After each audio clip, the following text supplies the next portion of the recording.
បងប្អូនមើលការរនងណាដាំលាយឃ្លោកចាហ្នឹងឯងគេចាប់ដើមផ្កាយអានងពណ៌លឿងស្អាតហ្នឹងឯងមិនថឹកការរនងខ្ញុំតិចទៀតហ្នឹងគេមានផ្លែចាប់ផ្កានេះកាលឡើងច្រើនបងប្អូនហ្នឹងឯងអានងដាំលាយជាមួយនឹងឃ្លោកហ្នឹងណាចាហើយនឹងត្រប់ញងហាណូហ្នឹងឯងបន្លែប្លុកគៀនផ្ទះហ្នឹងឯងដាំញ៉ាំកំដរការអបសុកផងបងប្អូនអើយចេះតែ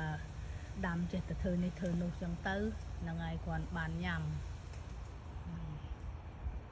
ហើយមើលលហុងឡើងនេះហើយគេចេញផ្លែអានោះដើមលហុងវែងហ្នឹងឯងមានអាវែងមានអាប៉ុកនេះពីរគេទឹមគ្នានេះមកគូចាមិញយកទៅឲ្យ neighbor ផ្ទះមុខនោះហ្នឹងឯងដើមរុំបេះស្លឹកអស់ហើយហ្នឹងហើយកាច់វានេះទៅវាលាស់សារថ្មីទៀតយកទៅចែកអ្នកចិត្តខាងមុខមិញនោះហើយមើលលហុងខ្ញុំទៀបមកណែដាំដើមទៀបឲ្យបានផ្លែមកណែ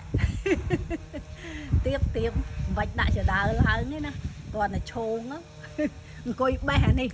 លហុងនេះអង្គុយបេះបងប្អូនណែដើមគេទៀបឲ្យនៅនេះនឹងឯងដីប្រហែលមើលទៅដីឯងអីគ្រប់ដើមទៀបនឹងឯងមើលដាំអមសងខាងមកនេះ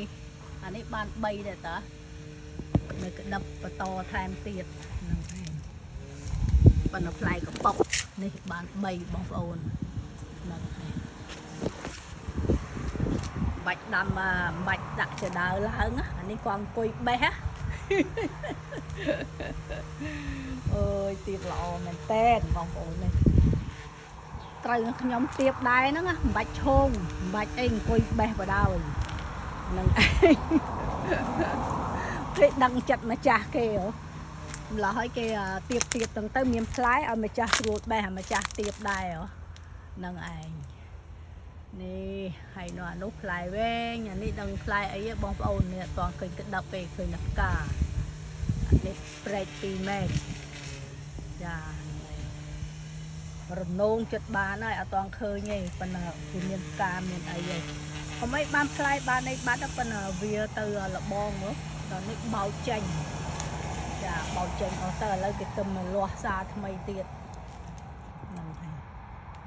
គេសុខសប្បាយទាំងអស់គ្នាបងប្អូនណាជម្រាបលា